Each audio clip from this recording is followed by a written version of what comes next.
Discuss करेंगे हम D7 system की तनाबे सुगानो डायग्राम। D7 सिस्टम की तनाबे सुगानो डायग्राम के लिए आपको पता होना चाहिए कि इसके स्ट्रॉन्ग फील्ड और वीक फील्ड के क्या अकॉर्डिंग फिगर्स होती हैं। सो जब हम इसकी वीक फील्ड की बात करेंगे तो जितने भी इलेक्ट्रॉन्स हैं वो पहले first of all excited state में फिल हुए हुए हैं and then ground state fill हुई है। तो यहाँ पे हमारे पास जो सिंबल होती है ग्राउंड स्टेट वो 4F होती है और जो ग्राउंड स्टेट मैकेनिकल सिंबल होती है वो 4T1G होती है। अगर इसकी स्ट्रॉन्ग फील्ड बनाएं तो पहले सारे इलेक्ट्रॉन्स ग्राउंड में फिल हो जाएंगे एंड देन जो इलेक्ट्रॉन बचेगा 7th इलेक्ट्रॉन वो एक्साइटेड स्टेट में जाएगा। सो स्ट्रॉन्ग फील्ड लिगेंड के लिए हम डिस्कशन कर रहे हैं। तो यहाँ पे आपके पास जो ग्राउंड स्टेट टर्म होगी वो 2H होगी और मैकेनिकल ग्राउंड स्टेट टर्म जो होगी वो 2EG होगी। सो इसके अकॉर्डिंग अब हम अपनी डायग्राम देखते हैं D7 सिस्टम। सो D7 सिस्टम में यहाँ पे मैंने ये सारी लिखी हुई हैं टर्म्स जितनी भी F की होती हैं, सॉरी D की जितनी भी टर्म्स होती हैं।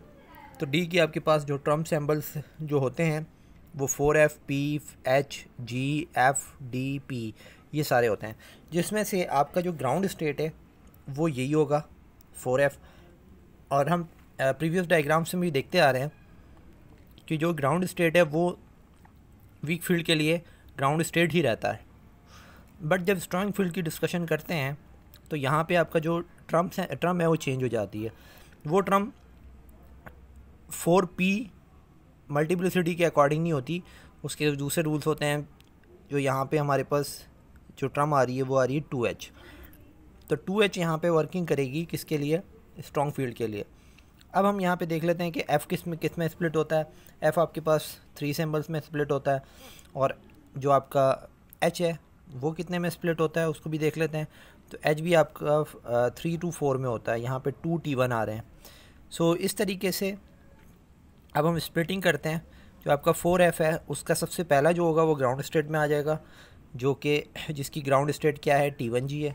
तो T1G आपका ग्राउंड में आ गया एंड देन उसके बाद जो आया T2G आया एंड देन फिर आपके पास इसका A2G आ गया।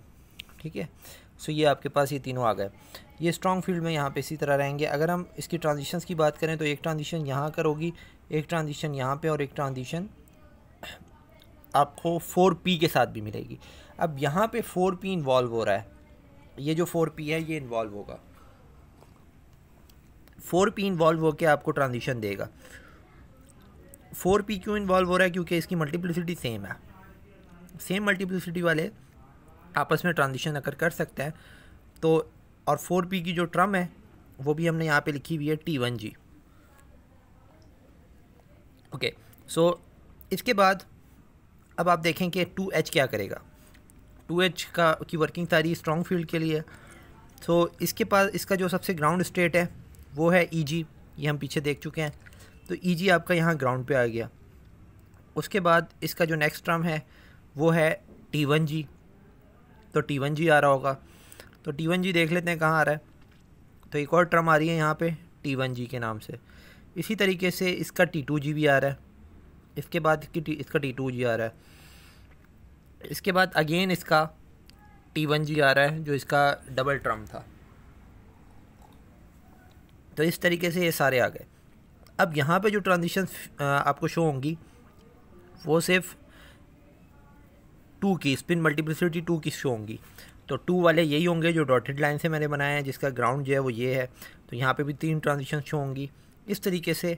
अब अगर कोई आपके पास D7 सिस्टम का कॉम्प्लेक्स है और वहाँ आपको ट्रांजिशंस नज़र आ रही हैं, 3 पीक्स हैं, तो ये आपके लिए जज करना मुश्किल हो जाएगा कि अदर D7 सिस्टम में वो स्ट्रॉन्ग फील्ड है कि वीक फील्ड है, क्योंकि वहाँ पे जो ट्रांजिशंस होंगी वो दोनों के लिए 3-3 होंगी, 3-3 पीक्स आ रही होंगी। तो इसको फिर आप दूसरी चीज़ों से जज कर सकते हैं कि लेट्स से कि अगर यहाँ पे जो ट्रांजिशन शो हुई हैं वो इस साइड पे शो हुई हैं, इस साइड से मीन कि एक ट्रांजिशन उसके अंदर काफ़ी हाई एनर्जी पर है।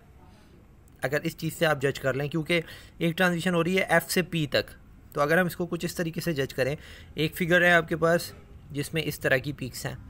सो और एक फिगर है आपके पास जिसमें इस तरह की 2 पीक्स हैं एंड देन कुछ एक इस तरह की हाई पीक शो हो रही है। तो कुछ ये आप यहाँ पे चीज़ें समझ सकते हैं कि ये जो हाई पीक आ रही है ये डिफरेंट टर्म्स में ट्रांजिशंस की वजह से आ सकती है, क्योंकि यहाँ का एनर्जी का डिफरेंस ज़्यादा होगा। तो ये वाली जो कॉम्प्लेक्स होगा जिसकी बहुत ज़्यादा हाई फील्ड आ रही है तो वीक फील्ड होगा, और जो आपके पास स्ट्रॉन्ग फील्ड लिगेंड है क्योंकि उसके अंदर ट्रांजिशन नियरर है तो ज़्यादा डिफरेंस नहीं होगा पीक्स में, इतना डिफरेंस हो सकता है। तो बहुत इस तरह का इस टाइप का डिफरेंस नहीं हो सकता। सो आई होप आपको ये चीज़ें समझ आई होंगी। थैंक्स।